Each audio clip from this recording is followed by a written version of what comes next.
Segundo Samuel capítulo 6, versículo 1. Quem achou, diga amém.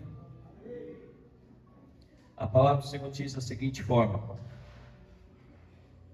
E tornou Davi a juntar todos os escolhidos de Israel, em número de 30.000. E levantou-se Davi e partiu para todo o povo que tinha consigo de Baalá e de Judá, para levarem dali para cima da arca de Deus, sobre a qual se invocava o nome do Senhor dos Exércitos, que se assenta entre os querubins. E puseram a arca de Deus em um carro novo, e a levaram da casa de Abinadab, que está em Geba. E Uza e Aiô, filhos de Abinadab, guiavam o carro novo, e levando para a casa de Abinadab, que estava em Geba, com a arca de Deus, Aiô ia diante da arca. E Davi e toda a casa de Israel alegravam-se perante o Senhor com toda sorte de instrumentos de madeira, de faia, com harpas, com saltérios e com tamborins, e com pandeiros e com símbolos. E chegando a eira de Nacon, estendeu-vos a mão à arca de Deus e segurou-a, pois os bois a deixavam pender. Então a ira do Senhor se acendeu contra Uza, e o Deus o feriu ali por sua imprudência, e morreu ali junto à arca de Deus. E Davi se contristou, porque o Senhor abrira rotura em Uza, e chamou aquele lugar Pérez Uza até o dia de hoje. E temeu Davi ao Senhor naquele dia e disse: como virá a minha arca do Senhor? E não quis Davi retirar-se para si a arca do Senhor, para a cidade de Davi, mas Davi a fez levar à casa de Obed-edom, o geteu. E ficou a arca do Senhor em casa de Obed-edom, o geteu, 3 meses. E abençoou o Senhor Obed-edom e toda a sua casa. Então avisaram a Davi, dizendo: abençoa o Senhor a casa de Obed-edom e tudo quanto tem, por amor da arca de Deus.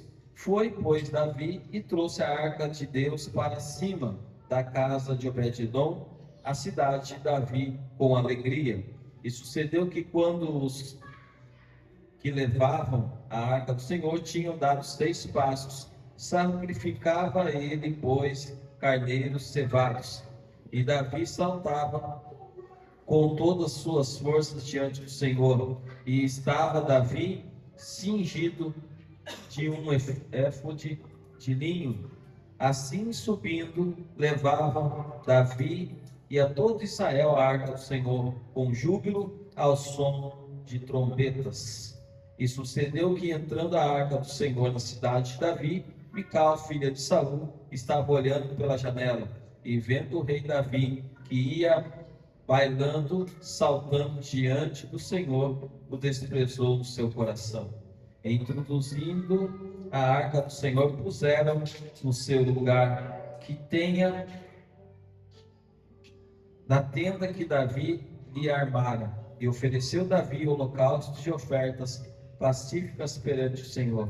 E acabando Davi de oferecer holocaustos e ofertas pacíficas, abençoou o povo em nome do Senhor dos Exércitos. Amém. Até aqui, amém, igreja? Amém. Feche seus olhos. Senhor Deus e Pai, abençoe, Senhor, cada vida de uma forma tremenda e especial. O Senhor conhece cada um dos teus filhos e filhas, que nesta hora, neste momento, o Senhor possa falar no nosso coração de uma forma especial, em nome de Jesus. Amém. Amém, igreja? Pode aplaudir ao Senhor e se sentar. Aleluia. Irmãos, temos uma passagem conhecida, mas quando o Senhor me trazia essa passagem nesse dia de hoje, eu falava até com Deus na minha oração: Senhor, mas já ministrei Já falei algumas vezes sobre essa leitura, sobre essa palavra. Mas o Senhor me levou para uma direção diferente da qual eu não tinha percebido e falado das outras vezes. Porque a Bíblia fala e revela que a palavra do Senhor se renova a cada manhã. Amém, igreja? Amém. E vendo por esses olhos, por esse lado, então eu procurei entender o que o Senhor tinha preparado para nós essa noite. E o Senhor falava a respeito da presença dEle, de carregarmos a presença dEle.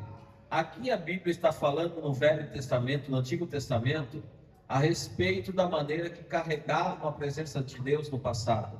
A Bíblia está relatando que quando a presença de Deus estava em uma arca, estava ali sendo condicionado a algo palpável. Obrigado. E quando, naquele tempo, naquele momento, eles entendiam que a arca representava a presença de Deus, então eles começaram a andar, a crer, confiar em tudo o que acontecia, tanto que a palavra de Deus fala a respeito da arca, que somente os levitas poderiam carregar aquela arca, ninguém mais além dos levitas. A Bíblia fala claramente nos levitas, e a Bíblia fala também a respeito de outras coisas mais, nós vamos ver mais à frente, mas fala a respeito da maneira que temos que carregar a presença. Muitas das vezes nós não entendemos, igreja, da maneira que estamos andando com Cristo, andando com Deus. Nós estamos entendendo essa palavra aqui, uma maneira que carregavam Deus na vida deles. A Bíblia fala que a arca representava a presença de Deus. E a Bíblia fala que naquele tempo somente os levitas poderiam carregar, e além disso não poderia carregar em carros. Tinha que carregar com estacas nos ombros e aquela arca em cima, ou seja, os homens tinham que carregar aquela arca nos ombros. Colocava-se madeira entre eles e a arca era em cima e ali caminhavam.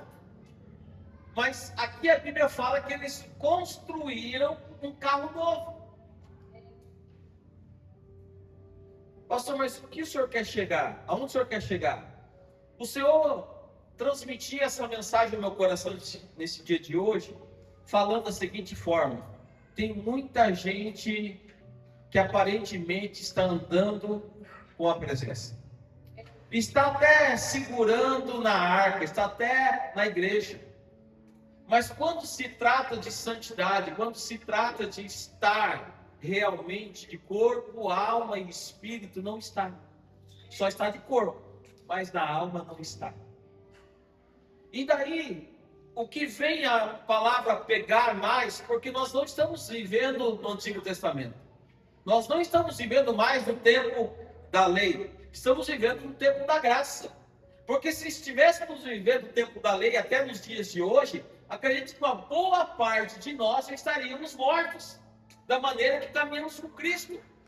Pastor, por quê? Porque a palavra fala que Uza morreu de tocar na arca, mas ele não era um levita. Ele não poderia tocar na arca, só o levita poderia tocar na arca naquele tempo. Só que sabe o que eu mais acho engraçado nos dias de hoje? Que hoje nós temos a oportunidade de tocar em Deus com nossa fé, de tocar no Senhor com nossas decisões, de tocar em Deus com nossas atitudes, mas nós não tocamos. Nós deixamos passar constantemente a presença de Deus por nós. Quando estamos entoando um louvor aqui no altar, aqui em cima, não é porque nós estamos tocando com o microfone na mão que temos que cantar, mas toda igreja precisa louvar, toda igreja precisa abrir os lábios, toda igreja precisa sentir a presença, porque eu não sei se a igreja aí embaixo consegue sentir o que nós aqui do Grupo Louvor sentimos quando estamos entoando, porque a presença do Senhor é tão maravilhosa em nosso meio que a gente sente vontade de pular, a gente não consegue, de repente, faz careta aqui, a gente não percebe a nossa fisionomia, porque estamos sentindo a presença de Deus, mas isso é necessário que a igreja sinta também. Não é porque os levitas estão sentindo que a igreja não pode sentir, porque hoje estamos vivendo um tempo da graça. Hoje temos a liberdade de toda a igreja, cada um de nós que somos livres para poder cultuar a Deus, para entregar o nosso melhor a Deus, para entregar a nossa melhor adoração a Deus, porque eles construíram um carro novo. Colocaram a arca em cima desse carro novo. Os bois puxavam aquela carroça, aquele carro novo. E quando de repente passa por cima de uma pedra, quase que vai cair a arca, Uza coloca as mãos. E não era para colocar as mãos. Daí eles decidem abortar a missão. Não vamos levar mais para a terra de Davi. Vamos levar para o Geteu, Obed-edom. Obed-edom abre a porta de sua casa para que a presença de Deus entre. Quando ele abre a sua casa, a Bíblia fala que por 3 meses ali a arca ficou, e nesses 3 meses a vida de Obed-edom mudou. Igreja, eu quero dizer para vocês, o Senhor não quer ficar na sua vida só por 3 meses. O Senhor quer ficar em sua vida, em sua casa, em seu trabalho, para onde você colocar as mãos, pelo resto da sua vida. E quando Ele não vier buscar a sua igreja, nós temos que estar de mãos em alerta para poder tocar na presença de Deus. Quando fala de tocar, nós lembramos daquela passagem da mulher do fluxo de sangue, por muitos anos sofrendo. Todos tocavam e apertavam Jesus, mas quando ela tocou diferente. É isso que nós precisamos entender, igreja. Estar na igreja não significa salvação, não significa vida com Deus, não significa tanta coisa.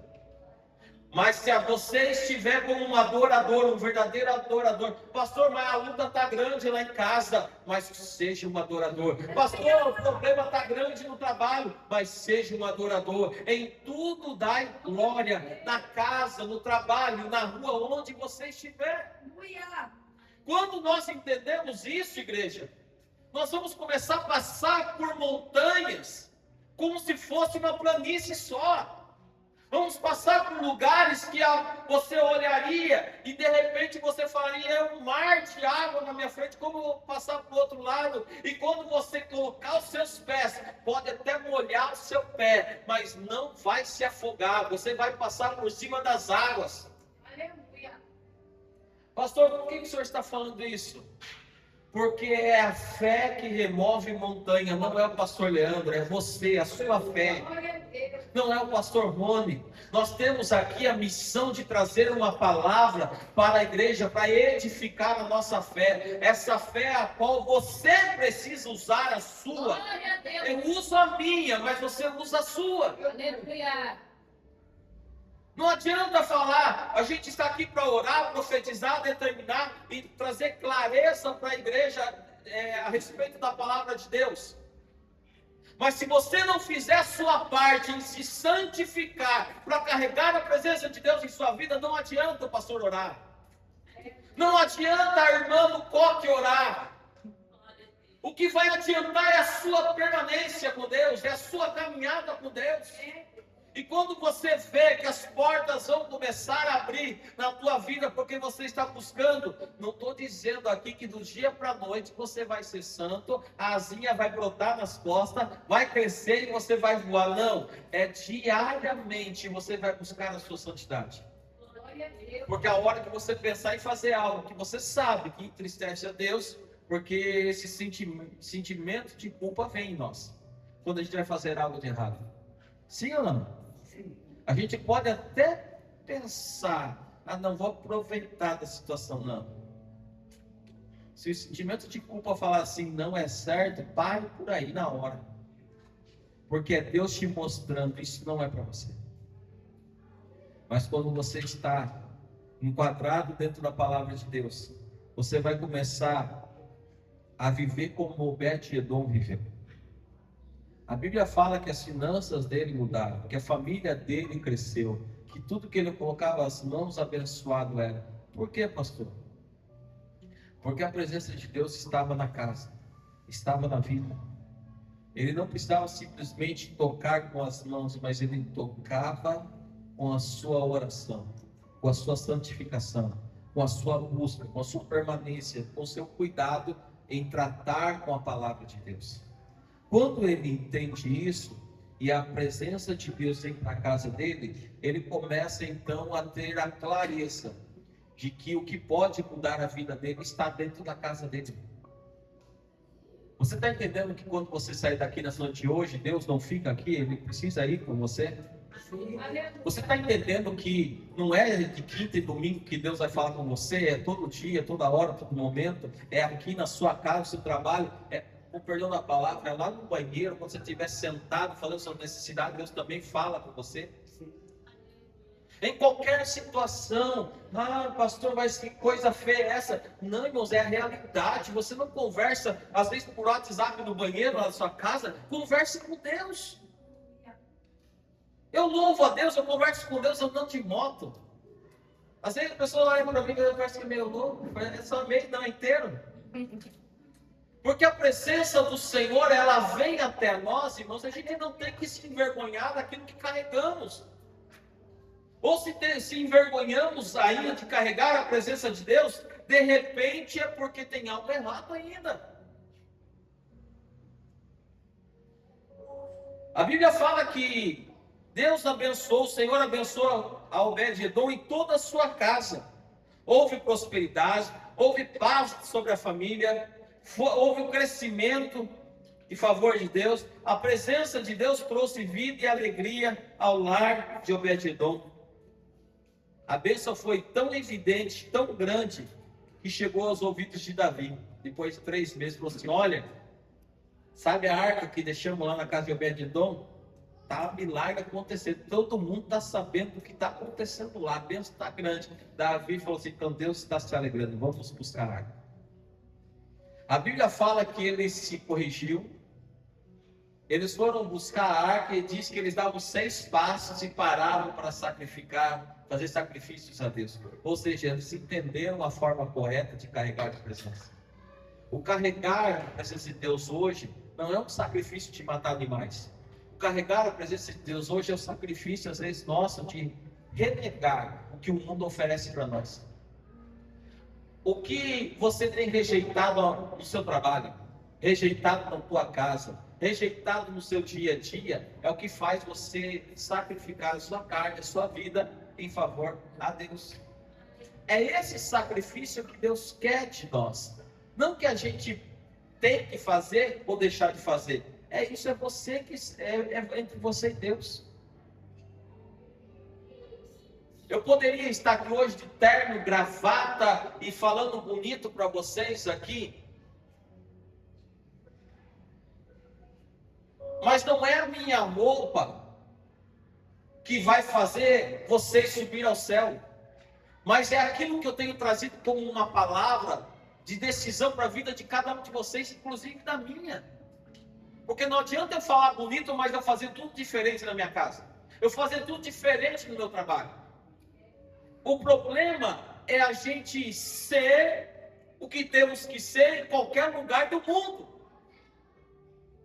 E quando tivermos esse entendimento, a gente vai ver coisas mudando em nosso lar, em nossa casa, em situações que estamos vivendo hoje que parece difícil.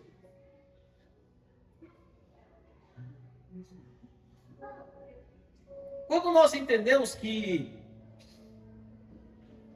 a bênção veio sobre a casa de Obed-Edom, isso nos mostra que Deus transforma ambientes.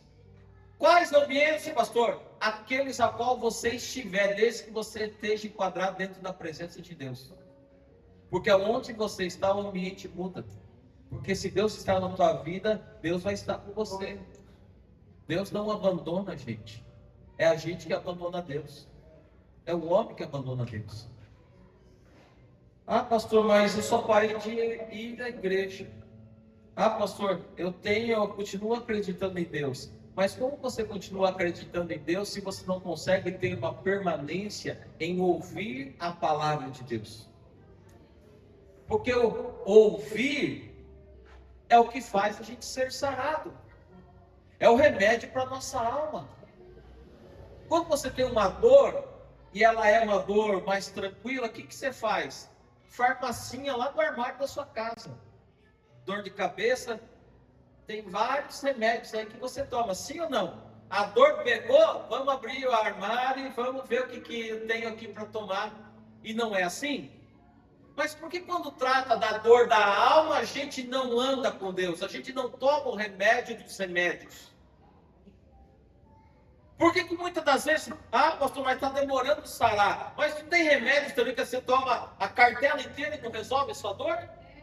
Não tem situações assim? Sim ou não? Sim. Mas por que o senhor está falando isso, pastor? Porque tem coisas que são mais profundas. Você precisa se aprofundar mais, entender mais, buscar mais para entender o que Deus tem preparado para a tua vida, que você precisa fazer ou deixar de fazer para que o milagre aconteça na tua casa, na tua vida. A presença de Deus vai começar a afetar toda a sua família. Diga glória a Deus. Glória a Deus. A presença de Deus através de você, que é coluna na sua casa, vai fazer diferença lá. Tem pessoas às vezes que pensam em desistir. Eu estou lutando sozinho, eu não aguento mais. Aguente, porque você é coluna. Coluna serve para suportar peso. Essa estrutura só está de pé porque tem colunas. Os tijolos só servem para cercar, para tampar o buraco. Mas o que sustenta de pé esse telhado são as colunas. E na sua casa quem é coluna é você. Vai ter gente tampando o buraco, mas quem sustenta aquela casa, aquele lá é a sua vida. Então continue em oração por ele, por ela, por os filhos. Glória a Deus. Aleluia. Deus vai mudar a atmosfera do seu lar, do seu trabalho, da onde você quiser, mas cabe a mim e a você tomar decisão de fé. Decisão que vai fazer acontecer algo novo na tua vida. Amém? Amém. A arca entrou na casa. Deus abençoou a casa. A bênção foi visível aos olhos de todos, tanto que chegou até Davi. Outros desejaram a presença de Deus também. E é isso que precisa acontecer, igreja. As pessoas que estão ao seu redor precisam desejar o Deus que você serve também. Só de ver o que você está vivendo. Só de ver o que você tem vivido. Amém? A casa pode ser simples, mas quando a presença de Deus habita nela, ela se torna um lugar de bênção. Glória a Deus. Amém? Amém. Entenda, igreja,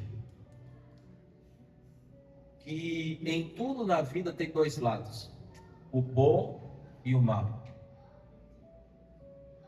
Aqui na igreja, estamos em várias pessoas, mas tem pessoas que vão alcançar o que desejam, mas tem pessoas que infelizmente não vão.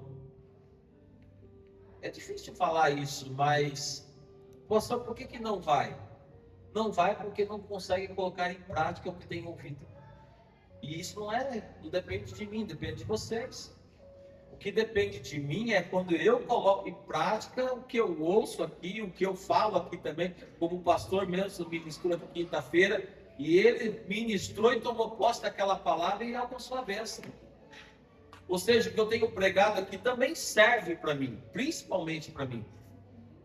Então eu não quero entregar nada para ninguém aqui que faça mal, porque eu sei que eu também necessito dessa palavra que sai do meu próprio lábio. Mas quando a gente compara aqui a Bíblia em várias passagens, vamos lá para o Novo Testamento, um comparativo com o Velho Testamento, com o Antigo Testamento que nós temos aqui, nós recordamos aquela passagem de Zaqueu. Porque a Bíblia fala que a presença de Deus estava na arca, e a arca foi para a casa de Obed-edom, e o milagre aconteceu ali. Sim ou não? Sim. Daí vamos lá para Zaqueu. Zaqueu, o que acontece? Zaqueu era um publicano, homem rico, tinha muito dinheiro, porém não tinha paz, não tinha a presença de Deus, não tinha Jesus na sua vida. Quando ele ouve falar que Jesus ia passar por aquela cidade, ele vai até uma árvore, uma figueira brava, ele sobe lá em cima, sabe por quê? Porque cabe a mim e a você se esforçar para subir, para alcançar a presença de Deus. E ele sobe, e Jesus, quando passa, ele olha para cima e fala: Zaqueu, desce depressa. Sabe por que Deus fala isso para Zaqueu? Porque Zaqueu ainda não conhecia Jesus, mas Jesus já conhecia Zaqueu. De repente tem pessoas em nosso meio que ainda não conhecem a Deus, mas Deus já te conhece.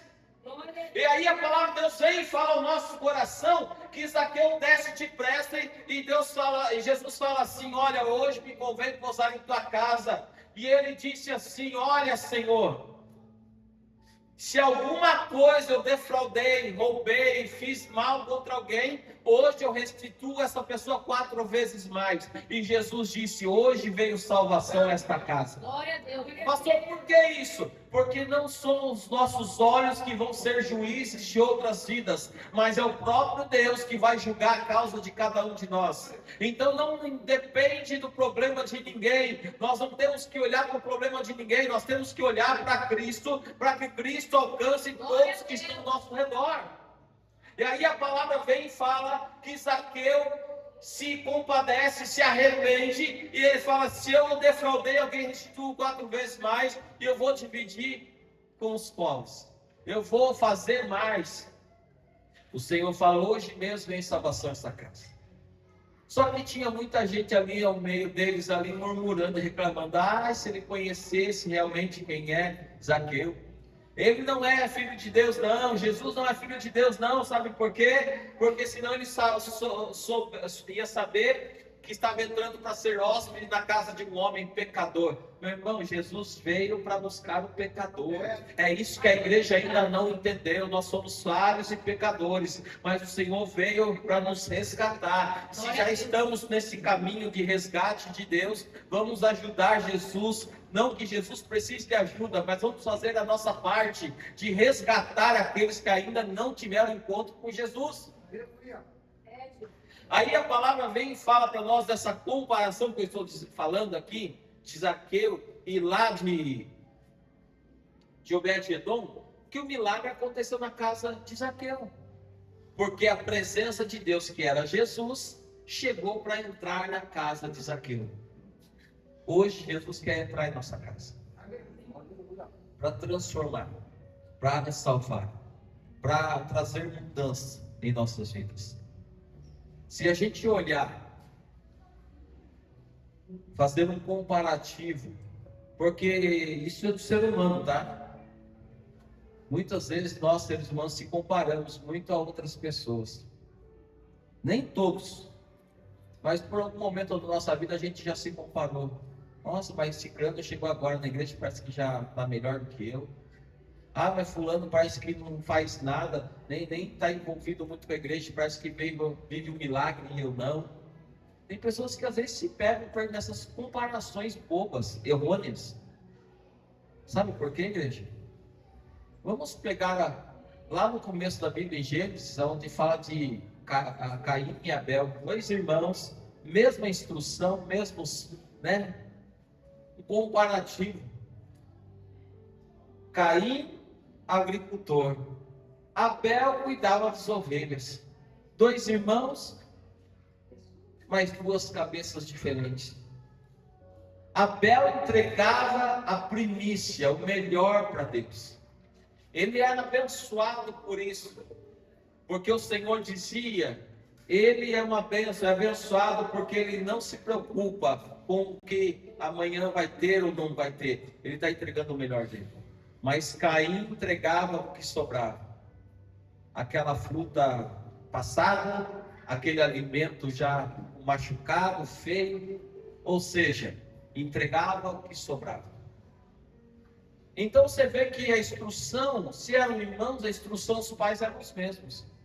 A gente começa a entender que, por inveja, o próprio irmão mata o outro irmão. Caim mata Abel, porque não suportava ver o Abel sendo abençoado, enquanto ele não era abençoado.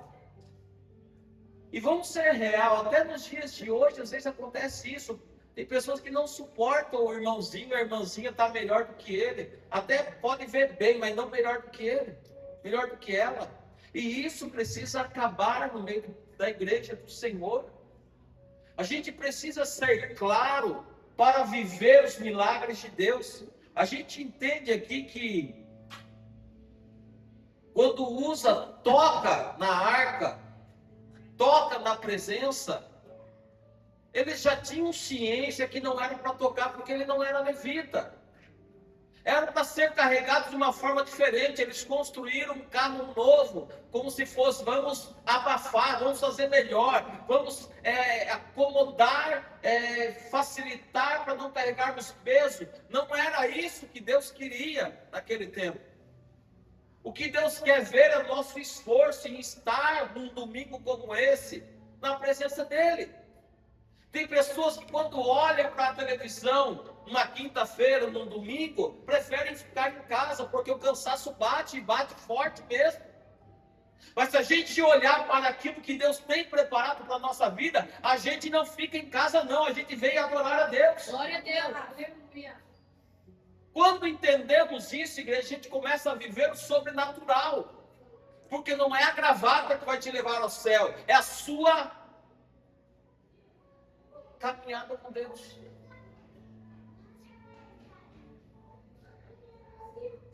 Se tem fé para ir com gravata, com saia, com calça, vai. Glória a Deus, eu não tenho problema nenhum com isso. E até gosto também de andar bem vestido também. Mas por que eu estou falando isso, igreja? Porque isso são detalhes que homens impõem. Não é Deus. Nosso Deus, Ele quer que a gente esteja com o coração entregue a Ele. E quando isso fazemos, a gente começa a viver algo sobrenatural.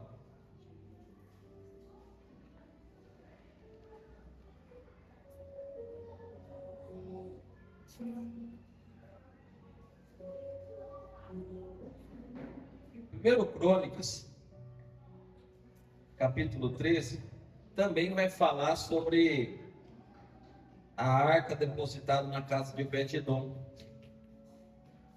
Nós lemos lá em 2 Samuel, mas em 1 Crônicas também fala.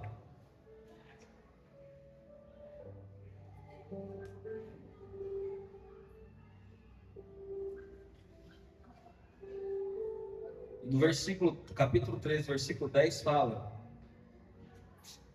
então se acendeu a ira do Senhor contra Uza e o feriu por ter estendido a mão à arca, e morreu ali perante Deus. E Davi se encheu de tristeza de que o Senhor houvesse aberto brecha em Uza, pelo que chamou aquele lugar Pérez Uza até o dia de hoje, ou seja, abrir caminho. Quando nós falamos de dar brecha para o diabo, o que é dar brecha? Abrir caminho. Aqui a gente vê que abrir o caminho para que Deus fizesse o que fez com Uza. Porque não era para alguém que não fosse levita colocar as mãos. E Uza, sabendo disso, colocou as mãos. Sabe, de repente, naquele impulso, vai cair, e segura. De repente foi tal impulso. Mas ele tinha conhecimento que não era para carregar no carro. Era para carregar, lá em Números vai falar sobre isso. Em Números, capítulo 4, versículo 15, fala: e havendo, pois, Arão e seus filhos, ao partir do arraial, acabando de cobrir o santuário, todos os instrumentos do santuário, então os filhos de Coate virão para levá-lo, mas o santuário não tocarão, para que não morram. Por que aqui está falando santuário? É a mesma coisa da arca. Não tocarão para que não morram, porque este é o cargo dos filhos de Coate na tenda da congregação. Está vendo que era para não fazer, mas ele fez? E quando fala sobre isso, agora vem só duas palavrinhas que Deus mexeu comigo para trazer essa palavra, e fala dar brecha ou abrir caminho. Será que temos aberto o caminho para Deus em nossa vida? Ou aberto o caminho para o diabo? Para quem temos aberto o caminho da nossa vida? No domingo nós abrimos o caminho para Deus, e na segunda, será que não acontece isso às vezes com a gente? Pode até acontecer, irmãos. Porque somos falhos, falhamos, mas a palavra nos ensina a nós buscarmos a santidade. E buscar a santidade é tipo assim, eu errei hoje, mas amanhã não vou cair no mesmo pecado. Não vou cair na mesma falha. Eu posso cair em outra coisa, em outra armadilha do diabo, mas na mesma eu não posso cair mais. E quando a gente é mais esperto ainda, a gente aprende com a queda de outros que estão ao nosso redor. Quantos jovens estão vendo outros jovens nas drogas, nas ruas, na prostituição, estão morando no ar livre, estão morando no relento, por causa de droga? Eles estão vendo isso, sim ou não? Mas eles acabam entrando também nisso por quê? Jovens que não estão nessa vida. Por que entram sabendo que a droga vai fazer mal? Porque são pessoas que não conseguem aprender com a queda de outro. E nós, como cristãos que aqui estamos, nós precisamos aprender, igreja. Se alguém cair do nosso lado, tente ter o conhecimento por que caiu, para você não cair também. Mas não é para pisar naquela pessoa porque caiu. Vai lá e ajude ela a se levantar. O papel do cristão não é matar quem está caído, é estender as mãos para ajudar a levantar. Glória a Deus. Amém, igreja? Amém. De repente você pode pensar assim, pastor, mas o senhor nunca passou nervoso com ninguém? Ixi, irmão. É constante. Mas se a gente olhar para isso, a gente perde nossa bênção, nossa salvação. Porque o olhar para Cristo vai além do que nós pensamos, imaginamos. O olhar para Cristo vai nos mostrar que eu preciso dar abertura, abrir caminho para que Deus entre em minha vida e me transforme, te transforme. E quando a gente faz isso, a gente vai sair daqui mais crente do que entramos. Glória a Deus. E não um crente qualquer, um crente praticante. Um crente que exerce a função, o chamado de evangelista. Glória a Deus. Porque o crente que não consegue falar de Deus para alguém, de repente, está faltando algo ainda. A gente precisa a todo instante. Pastor, mas eu tenho vergonha. Imagine se Deus manda Jesus desce do céu, toca as trombetas, e os que são salvos já sobem direto, e os que tinham vergonha, os que tinham medo, para do lado de Jesus, não sobe direto. Jesus, espera um pouquinho que eu já falo com vocês. O que acontece? Daí Jesus fala assim, olha, você infelizmente não vai poder passar aqui, porque quando você teve a oportunidade de pregar o evangelho para aquela pessoa que precisava de uma palavra, você não pregou. E ela não está entrando aqui porque você não falou de mim para ela. Mas eu queria ela aqui comigo. Imagine a gente ter esse peso em nossas mãos, de levar alguém para o céu. Você já parou para pensar isso?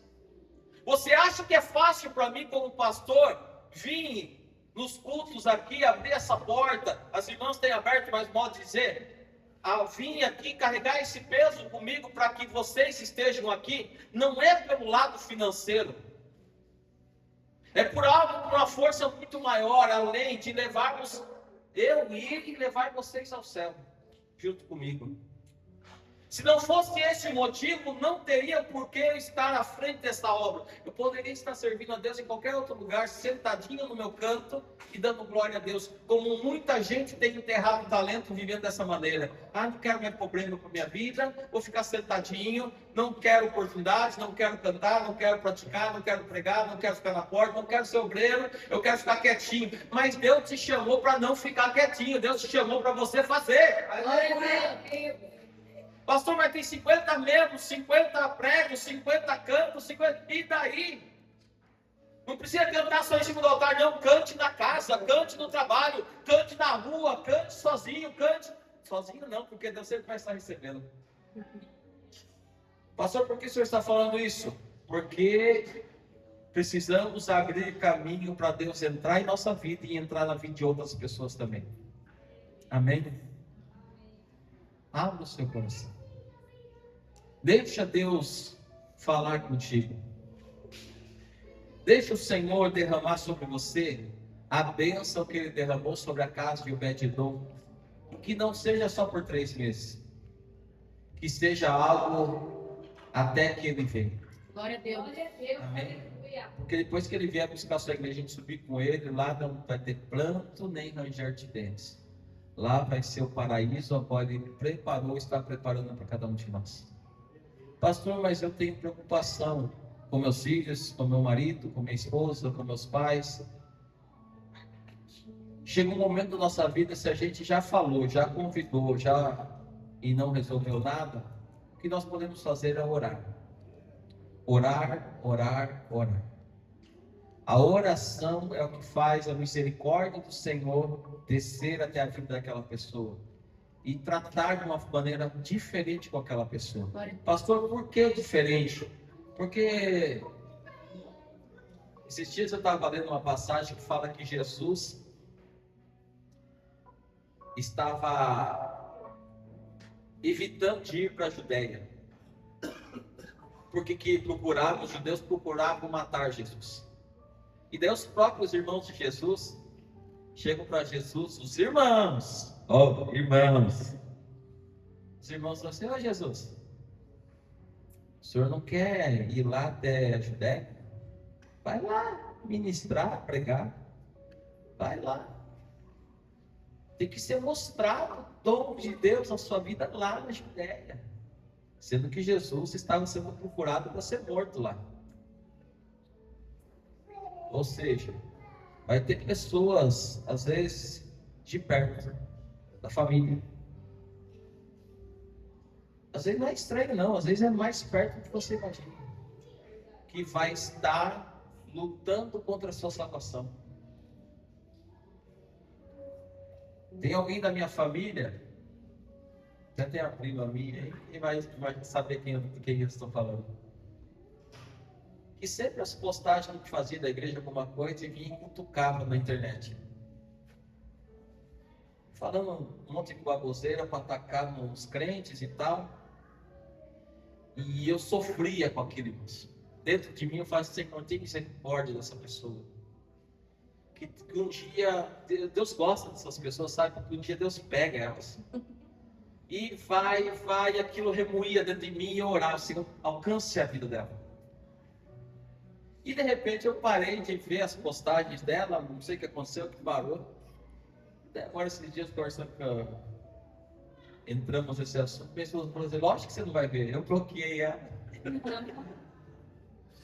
E isso me fez um bem tão bom, irmãos, de não ver a provocação, porque me dói no coração alguém falar que Deus não existe, alguém falar que Deus não faz, que Deus é isso, é aquilo. Não, irmãos, Deus faz. É a gente que não se coloca nas mãos de Deus. É a gente que não faz a nossa parte. Porque Deus, Ele deixou livre-arbítrio. Ele não vai forçar você a servir a Deus numa igreja. Ele deixa livre-arbítrio. Você quer? Então venha. Nega a si mesmo e venha. Para estarmos aqui hoje, nós negamos o conforto da nossa casa. Esses dias aí, hoje, graças a Deus, a chuvinha deu uma trégua agora né, no decorrer do dia hoje. Mas graças a nesses dias aí de frio, de chuva, quantas pessoas ficam em casa? Sabemos que a dificuldade como ela é. Sabemos que não é fácil mesmo. Mas eu quero te dizer, irmãos, se você pode passar por cima dos obstáculos, venha, esteja na presença de Deus. Amém? Para que você esteja na presença. Porque a presença nunca foge de nós, é nós que fugimos da presença. Que você possa tocar na presença de Deus, que você possa tocar em Deus com a sua santidade. Amém? Amém. Se coloca de pé. Quero orar com vocês.